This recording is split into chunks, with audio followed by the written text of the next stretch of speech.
हमारे Pakistani army chief जनाब आसम मुनीर साहब ने कल कुरान पाक की आयत पढ़ के सुनाई और बताना चाहा कि मैं कुरान पाक की तालीम से आगाह हूँ।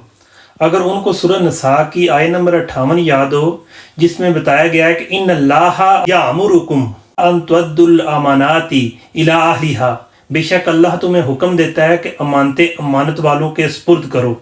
जिस तरह आसम मुनीर साहब की रिटायरमेंट हो चुकी थी 26 को और 29 को उनको आर्मी चीफ का ओहदा मिलना था, तो जनाब उन्होंने किसी का हक खा के, किसी की अमानत जब्त करके जनाब इस ओहदे पे बैठे हैं। इसके बाद सूरत बकरा की आयत नंबर 279 व इन लम तफअलू फाज़ुनु बिहर्बि मिनल्लाहि व रसूलिही, और अगर तुम जुल्म से बाज ना आए तो अल्लाह उसके रसूल की तरफ से ऐलान जंग सुन लो। आप पाकिस्तानी लोगों पे, अवाम पे जुल्म कर रहे हैं। जिस तरह लोगों के घरों में जाके उनकी इज्जतें पामाल कर रहे हैं, औरतों को उठा रहे हैं, 4-4, 5-5 साल के बच्चों को जनाब तशद्दद कर रहे हैं, उनके वालिदैन को अपने मकसद के लिए इस्तेमाल करने के लिए उनको अगवा कर रहे हैं, क्या ये जुल्म नहीं है?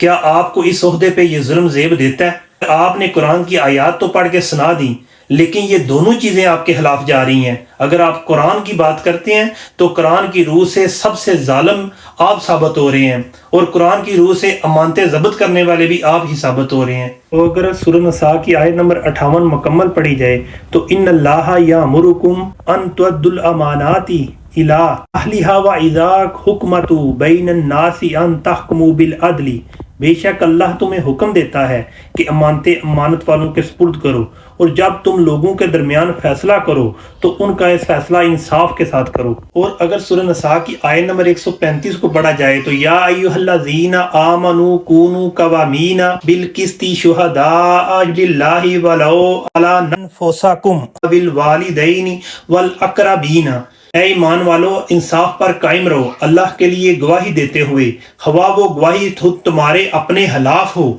या वालिदैन और रिश्तेदारों के खिलाफ हो। और अगर ये देखा जाए तो पाकिस्तान में निज़ाम इंसाफ को जिस तरह से गंदा किया जा रहा है, जजेस इंसाफ देने के बावजूद भी इंसाफ नहीं दे रहे, तो कौन कह रहा है? तो कौन इंसाफ नहीं दे रहा? आप इंसाफ नहीं दे रहे, क्योंकि आपने आयत तो पढ़ के सुना दी है, लेकिन बाकी आयत भी पढ़े जिसमें आप गुनाहगार साबित हो रहे हैं। आप अमानतें जब्त करके किसी की सीट पे बैठे हुए हैं, उसके बाद अपनी मर्जी के फैसले करने के लिए लोगों के घरों पे जुल्म कर रहे हैं, लोगों पे जुल्म कर रहे हैं, लोगों के घरों पे रेड कर रहे हैं, औरतों की इज्जतें पामाल कर रहे हैं, उसके बाद बच्चों को भी नहीं छोड़ रहे।